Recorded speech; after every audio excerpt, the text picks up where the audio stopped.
One of the biggest talking points in beauty right now, cortisol face. It's all over my feed, honestly, Sal.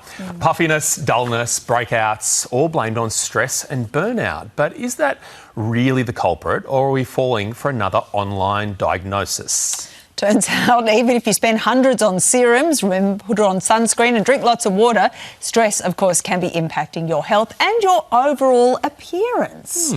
All right, let's get more on this because we might need it. I don't know. Celebrity facialist Ingrid Seaburn joins us now. Welcome back to you, Ingrid. Hi, okay, let's just start off because I am seeing this all over my feed. What exactly is cortisol face? Cortisol and more face. importantly, do I have it? No. Well, it's, we all get a little bit of puffiness in the morning, right? But the term is really just an internet TikTok kind of term, but it really is stress-induced problems that show on your skin, and your skin being the largest organ, of course. It's kind of one of those things where cortisol is triggered by stress because the adrenal glands are triggered by the stress, and then that produces more cortisol, and that manifests in lots of different symptoms with your skin as your largest organ. So breakouts, puffiness.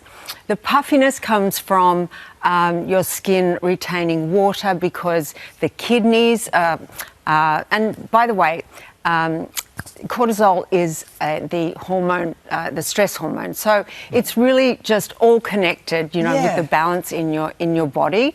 And the kidneys really are signalled with the cortisol to hold on to salt and water, and that's where you get the puffiness. It's a lovely word, puffy, isn't it? Yeah. Puff. Yeah. So even though it is an online trend to talk about cortisol face, there is fact in the fact that stress, will impact your face in the way it appears. Absolutely. So stress impacts your overall health and your skin really, and how you wake up in the morning is a result of your overall management of that stress, which triggers the adrenal glands, which triggers the cortisol. Yeah.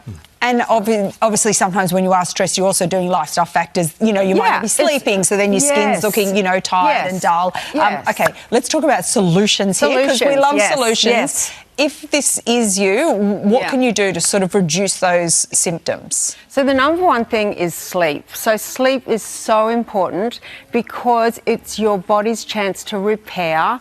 That's when your cortisol levels are at the lowest, and it really is something that, beauty sleep, right? It's essential, and it really makes a difference with how you wake up in the morning. Yeah, right. Yeah. So people online say that say coffee or fasting or intense exercise are to blame for these cortisol spikes. No. You don't believe that? That's I love coffee. I do fasting, and I don't think that has anything to do with it. But other lifestyle factors, like watching what you eat in terms of sugar. Sugar, which you could group with alcohol, has a huge impact on how your skin reacts, how you manage stress. Your body really does so much better without sugar and alcohol. And obviously, they are things that you would lean towards when you are feeling stressed, but the less of that you have, the better.